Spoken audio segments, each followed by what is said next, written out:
If you're working with complex assets inside Katana, then utilizing deferred loading is a great way to be able to work with those larger projects without the risk of being slowed down.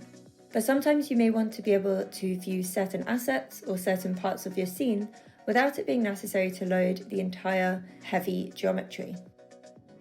In these cases, it can be really useful to work with low poly versions of your assets so you can still get a good idea of the layout of your scene without being slowed down. You could use graph state variables to switch between different resolution versions of your assets, but this may not be the best workflow for you if you want to render the full res version while viewing the low res version in the viewer. So I'm going to show you how to load low resolution geometry to an unexpanded scene graph location by setting an attribute on that location defining what to load. This is a workflow for alembics, so if you are working with USD, then proxy geometry can be included in the USD file itself and then selected in the display settings of the viewer, along with any other purposes that may be included. So I have a dragon asset which is fairly high poly, and you can imagine if I have multiple assets like this in the scene, then it would become pretty heavy pretty quick, and it might make the scene difficult to work with. I also have this low-res version of the dragon, which is much lighter. So what we can do is create a location somewhere here that, when expanded to that location, will load the low-res, low-poly version of this geometry. I can create this location from inside the Alembic in node parameters, where I've brought the dragon in. So here I can add one or more locations.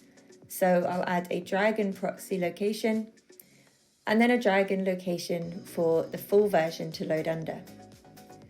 And I'll just do the same for the eye geometry as well.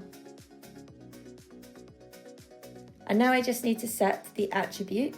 So I can use an attribute set node for this. And I'll drag the dragon proxy location into the path. And then the name of the attribute that I want to set is the proxies.viewer attribute, which is a string. And I can enter the path to the low-res alembic. I'm going to use an expression in this case because I know where the low-res version is in relation to this project. But you can also just copy and paste the file path here. And now when I collapse the scene graph to this location that I've set the attribute on, then the low poly version will be loaded in. And if I expand to the next location, we can see the bounding box information, and under that is the full res geometry. So we have a lot of control over what we need to view at any point in time. And if I set off a render while still expanded to this location, then the high res geometry is the one that's being rendered and the low res version isn't. So I can be working with this light, low poly version in the viewer and always be sure that it won't be what's seen in the renders. I can now set up my lights or do whatever I need inside the scene without being slowed down by this heavy geometry and also without having everything collapsed in the scene graph. And this is really great, especially if you're working with the lighting tools.